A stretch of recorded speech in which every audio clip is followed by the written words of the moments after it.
Hello mga idol, for today's video ay pakita ko sa inyo mga idol ang aking mga alagang manok mga idol dito. Ayan mga idol, meron din ako mga alaga dito idol na yung bantam na tawag sa atin to, yung maliliit na manok pero magaganda rin sila yan mga idol.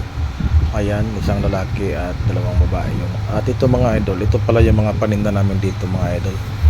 Ito yung baboy natin mga idol, nakasabit na, ready to market na yan mamaya mga idol. May baka rin tayo idol.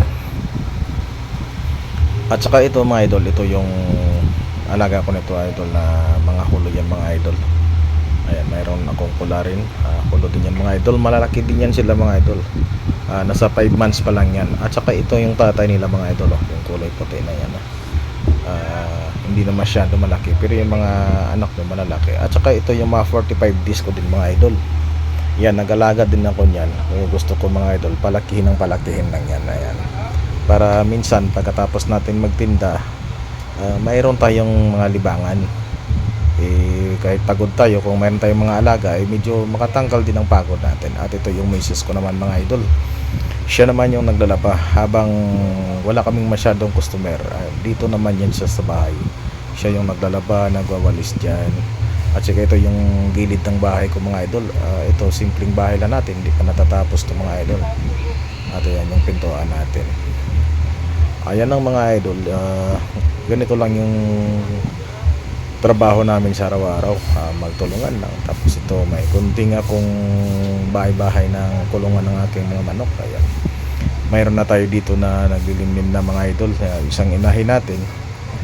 Ayan siya mga idol. Ayan, medyo nagagalit pa nga siya yan mga idol kasi tinignan ko yung niya, may 11 na piraso yan mga idol yung itlog nun. At saka ito, yun ang mga anak niya na una-una naming paanak niyan, ang lalaki na. Tapos mayroon namang ditong sa kabila ko, mayroong 11 piraso din na itlog yan mga idol. Malapit na maglimlim yung nun, yung anak niya kasi nangitlog na rin.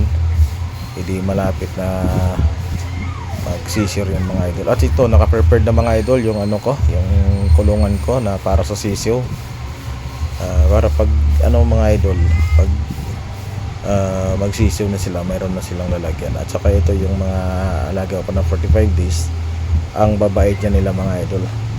Ayan, hindi yan sila masyado mailap sa akin kasi araw-araw yan, inaalagaan ko yun sila at pinapakain dito mga idol. Yan ang libangan ko mga idol pag uwi ko sa bahay galing sa aking piesto sa aking meat shop. Yan lang para medyo kahit papano mabos-bosan yung pagod natin kung mayroon tayong mga alaga na katulad nito mga idol. Kaya ito paparamihin ko pa yung mga idol para at least kahit papano pag gusto natin magkatay ay mayroon na tayong nakahanda na mga manok na na pangkatay natin mga idol.